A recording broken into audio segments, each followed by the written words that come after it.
Today's customers see over 10,000 marketing messages a day. Ever feel like you're shouting in the void with your marketing? You're not alone. Hundreds of thousands of brands are all fighting for the same thing, your customers' attention. But here's the thing, getting their attention is just the beginning. Think about the last time you signed up for a new service. You probably got a welcome email, onboarding tips, and then what? Radio silence. Or worse, the same generic promotions everyone else gets. That disconnect is exactly why so many businesses struggle to keep customers around. It's like pouring water into a leaky bucket. You're spending all that money on ads, SEO, content, doing everything you can to get people in the door. But unless you fix the holes, aka keep your customers, it just drains out very fast. So here's a mind-blowing stat. According to Bain & Company, increasing customer retention by just 5% can boost profits anywhere from 25 to 125%. That's the power of keeping customers around. So how do you turn one-time buyers into loyal customers? The answer is with customer lifecycle marketing. So in this video, I'll show you exactly what lifecycle marketing is, why it's a go-to strategy for the smartest brands, and how to build your own lifecycle marketing process. By the end, you'll know how to send the right message to the right customer at exactly the right time. What is lifecycle marketing? So what exactly does a lifecycle marketing manager do? They use a combo of strategies to influence customer behavior at every touch point, from that very first interaction all the way to turning customers into raving fans. It's about sending relevant, timely messages based on where each buyer is in their journey with you. So what does the journey look like? Think of it like dating.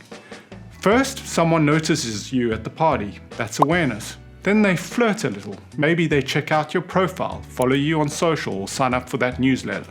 That's engagement. Eventually, they start comparing options and decide whether to commit. That's evaluation and purchase. But the relationship doesn't stop at yes. Now you've got to keep showing up, offer support, build loyalty, and maybe even turn them into your biggest fan. Some businesses keep it simple and focus on just acquisition, retention, and loyalty. But these stages can be broken down into more specific phases to get even more targeted messaging to your customers. Here are the 6 stages we consider at Funnel.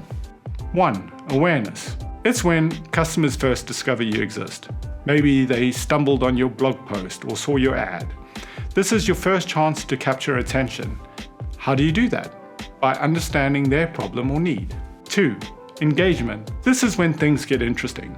Potential customers are interacting with your brand now. They may have subscribed to your mailing list, followed you on social media, or browsing your site. They're curious, but not committed yet. 3. Evaluation. That's when it's time to decide. They're comparing you to competitors. Your job? Give them the info they need to choose you. 4. Purchase. It's the moment they become a customer. Now your goal is to make buying frictionless. 5.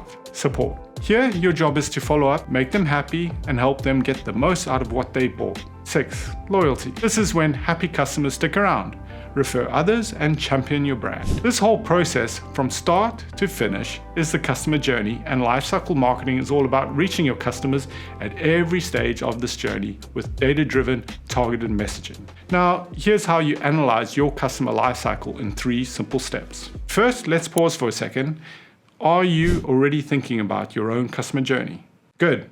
That means this is working. So let's map it out. Step 1.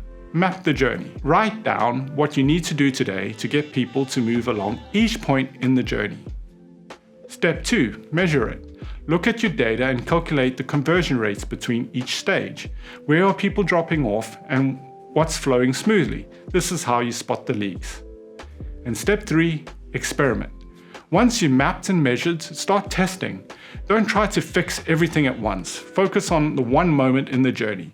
Maybe it's your welcome email. Maybe it's the post-purchase experience. Small tweaks can lead to big results. Think new subject line, clearer CTA, better timing. And here's the best part. Every experiment gives you insight whether it works or not. The goal isn't perfection, it's progress. Boost campaign ROI with lifecycle marketing. Lifecycle marketing can seriously boost your campaign ROI. Think about it.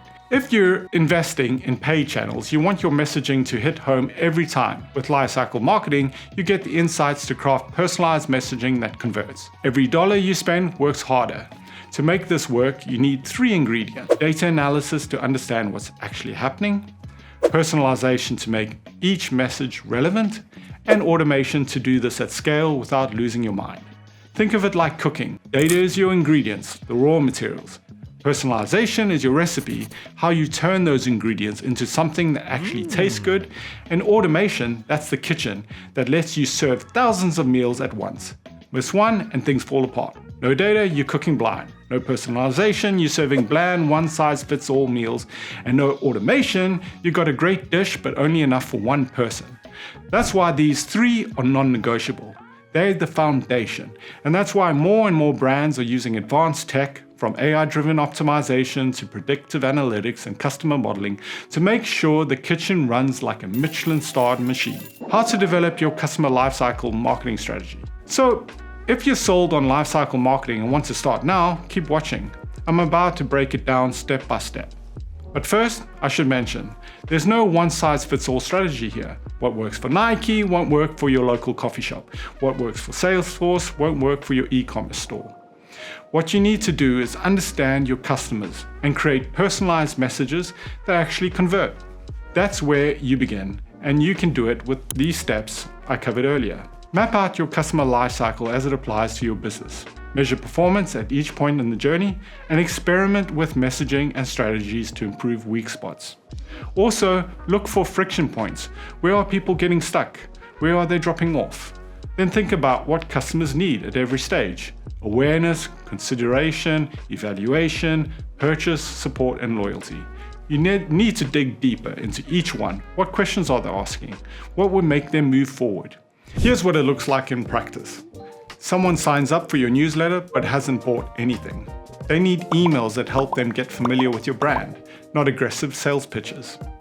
On the other hand, the customer who made 3 purchases last year, well, they're ready for specific campaigns with offers for complementary products. See the difference? Same brand, but completely different messages. So let's say you're an e-commerce brand building a lifecycle marketing strategy. Start with the awareness stage. You've got anonymous visitors looking at your site.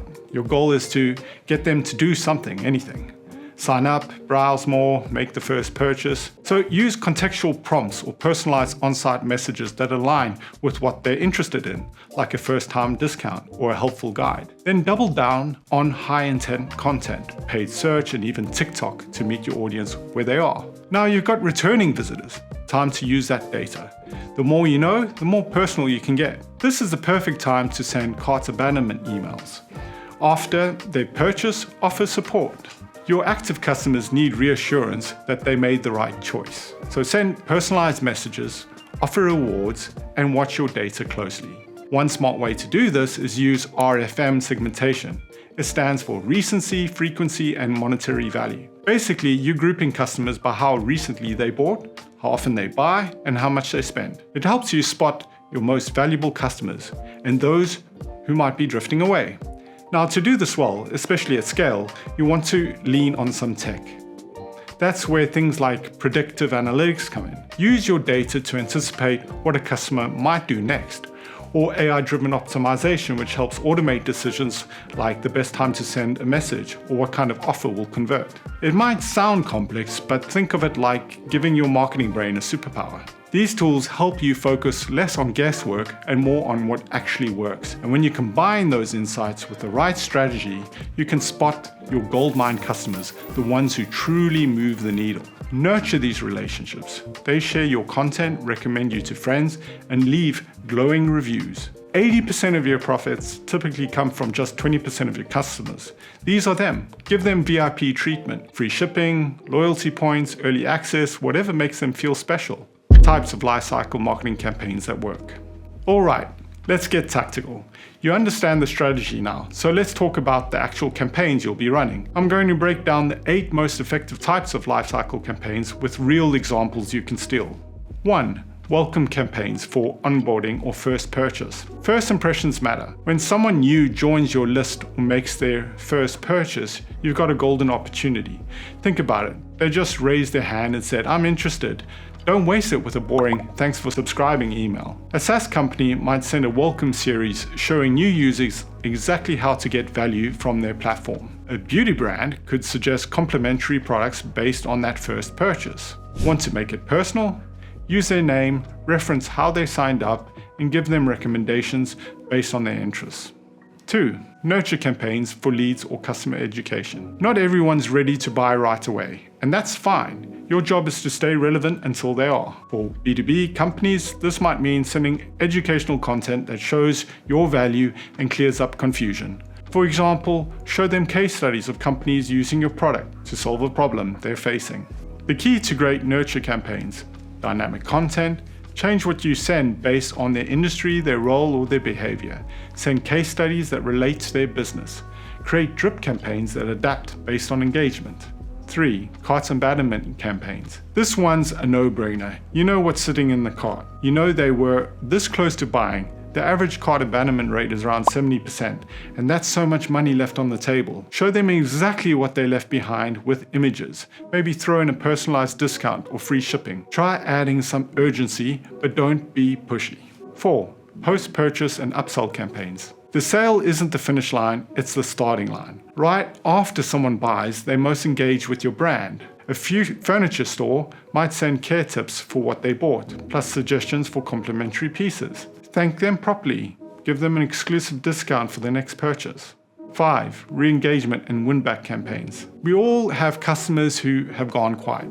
Maybe they haven't opened an email in months or haven't purchased in a year. Don't let them slip away without a fight. For example, a hotel chain might offer previous guests a free upgrade or champagne to come back. An e-commerce store could send an email with a discount or something they previously viewed. Make it personal. Use AI to recommend products based on their past behavior. Show them what's new since they last visited. 6. Loyalty and retention campaigns. Your repeat customers are gold. Treat them like it. Coffee shops do this brilliantly with punch cards. Buy 9, get the 10th free. But you can go deeper. Create VIP tiers, offer early access to sales, give them special perks on their anniversary with your brand. The goal is to turn these satisfied customers into raving fans. Give them reasons to choose you over competitors every single time. And 7, customer feedback and review requests. After the purchase, your job isn't done yet. Now you need feedback. Generic "please rate us" emails get ignored. So instead, reference exactly what they bought, offer an incentive for their time, and this isn't just about collecting testimonials, it's about understanding where you're winning and where you need to work. 8. Renewal and subscription campaigns. If you got reoccurring revenue, these campaigns are critical. Don't just send them subscription expiration reminders. Show them their value, like how many hours they saved using your tool this year. Give them reasons to stay, and maybe a discount for an early renewal or an upgrade recommendation based on their usage. Here's the thing, all these campaigns, they only work when they're personal. Generic blasts don't cut it anymore. Use the data you have, then segment and run experiments. And remember, these aren't separate strategies, they work together. Your welcome campaign feeds into your nurture campaign. Then your post-purchase campaign prevents the need for win-back campaigns later. It's all connected. So just like your customer journey with your brand. So don't just chase conversions, build relationships. Thanks for watching. If you found this helpful, give it a like, drop a comment, and hit subscribe. We've got more practical, data-backed marketing insights coming your way. Thank you.